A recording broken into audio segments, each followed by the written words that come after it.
morning, evening, or afternoon, everybody. It's Kaghoe coming at you with another video. So today, after, I took the time to make a Phase 2 tier list and sort of did it based off of my personal enjoyment from, as you can see, this entire list right here. I got a lot of feedback about people wanting to sort of see an actual true, just ranked by the numbers DPS list.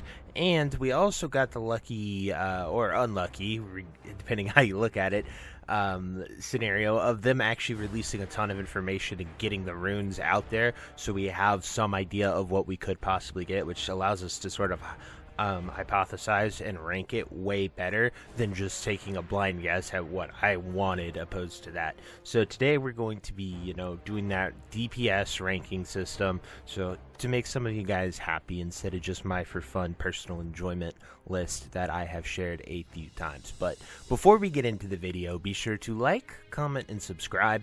Everything you guys do helps my channel grow, helps me get discovered, and helps me help as many people as possible, which is the entire point of my channel. So without further ado, let's get into the video. So we are going to switch it over to our wonderful tier list that we have set up here, and so we're just going to get right into it. So as you guys probably know, Warrior is going to be S tier. It is going to be the best DPS class. If you're looking for pure numbers, you just want to pump, beat the crap out of them. People are saying that, oh, we were going in a no Mergon and there's mechanical things and they can't bleed. Yeah, that's true, but you don't need to bleed them. The Deep Wounds build was sort of super niche for Phase 1, and I think you'll see more towards the Raging Blow, or maybe even a new build that doesn't really rely on that to sort of emerge, especially with the runes they're getting. And most importantly, this phase is going to be incredibly good for melee characters, because that world buff is, it says 42% attack speed, so essentially it's going to be melee meta and just zug absolute blast the entire phase. If that 42% attack speed is true, casters will not stand a chance. Next, the other S tier class is going to be Melee Hunter. Now, Melee Hunter has been pretty good right now. It doesn't do as good as Warrior, but it's close. Some even hunters in full BIS can kind of compete with warriors in full BIS. They are toe and toe, and so Melee Hunter is just going to get better with the runes it's getting. Melee Specialist is insane for that build, and I think you'll see Melee Hunters be #1 week 1 if they can get those runes. It'll be really cool to see it happen, and Hunters actually have a spot there instead of it just be as stack as many warriors as you can, as it was in Classic. Now, I think those two are going to just be ahead of all the other DPS classes, Hunter and Warrior with Melee. Next, all the other Melee classes. So I think Rogue will be third, but I'm putting it in A tier because I think there'll be a distinct gap between Hunter and Warrior just by the runes, just how they play. Rogue will still be good. It'll still be top 3 DPS. I think it'll just be a little behind Warrior and Melee Hunter right now. And so its combo point system makes for a little clunkiness, and that clunkiness allows the Warrior and Hunter, because they're simple, they're just literally bonk it on the head. It just allows for that slight gap and slight difference in gameplay, which makes it a little bit lower. Ret Paladin's hard for me to judge, but I'm going to put it right below Rogue just because, I think it's a melee class is going to be really good. It hasn't really changed much with the runes they're getting. It's just allowing them to smack. I could be very wrong, and Ret Paladin could go up to S tier and be #1. As a Horde player, it's just really hard to say exactly where Ret Paladin will fare in the overall meta, but I definitely think it'll be really good. And then I'm putting Druid at A tier, because I do think Feral Druid with its, wild strikes and stuff has held its own when compared to these other melee DPS specs. I just think that Druid will always be desired for Wind Fury. It'll always be desired for Leader of the Pack. It'll always be desired for Moonkin form if you have the Spell Cleave comp. I think Druid's just going to be overall really, really good. It's good damage and you bring something to that raid, so you'll always be wanted and you'll do decent DPS. So Druid I put at A tier because, I mean, Boomkin might surprise everyone because I think it could do a ton of damage in phase 2.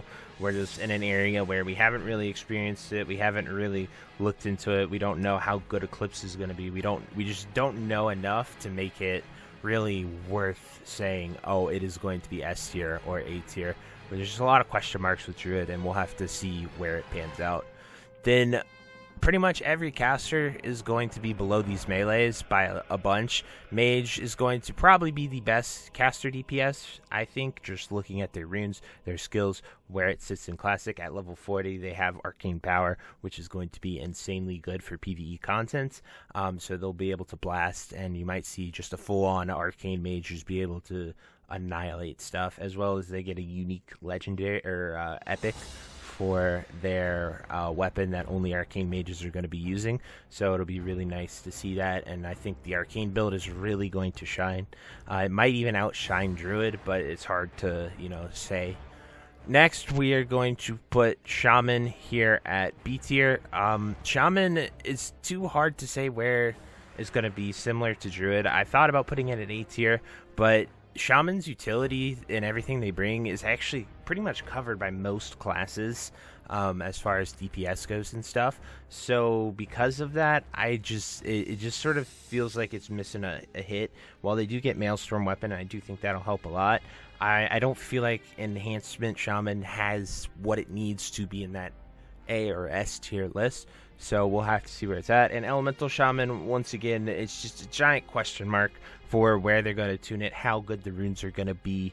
And I look forward to sort of seeing where it is going to be at as far as that. Then Warlock, I think Warlock's also going to be decent, but it's just, I think Mage is going to outperform Warlock.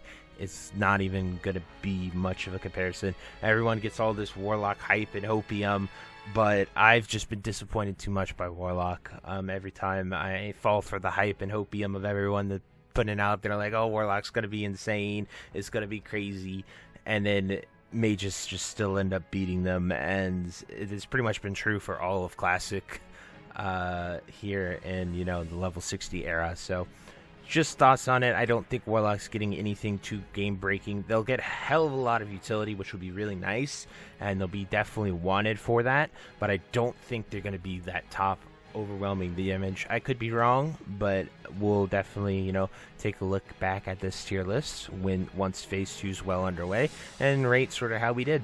And then finally, Shadow Priest. I'm just going to put this at C tier. As much as I want to see Shadow be great and work, I just think it's just kit just isn't there for Classic.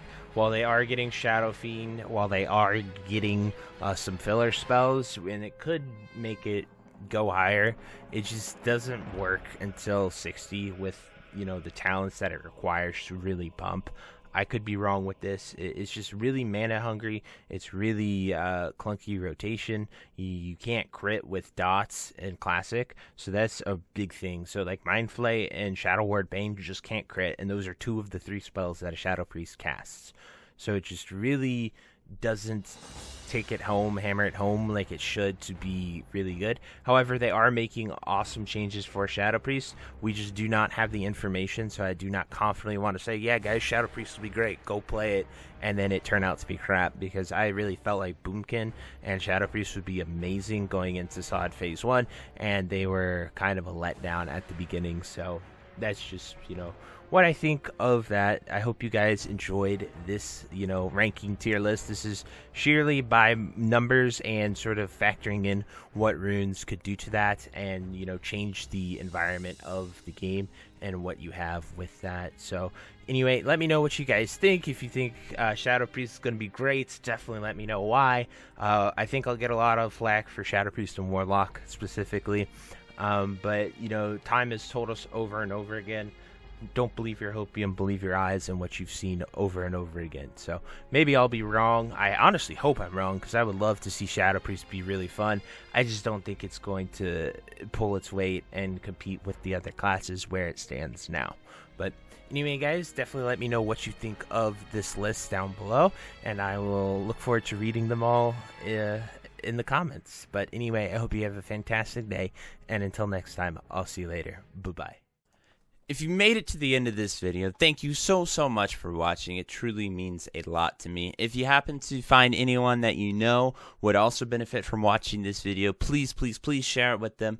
It helps me out a ton and allows me to keep doing what I love every single day, and that is gaming and sort of helping people any way that I can. So finally, thank you so much, and I hope you have a fantastic day. Goodbye.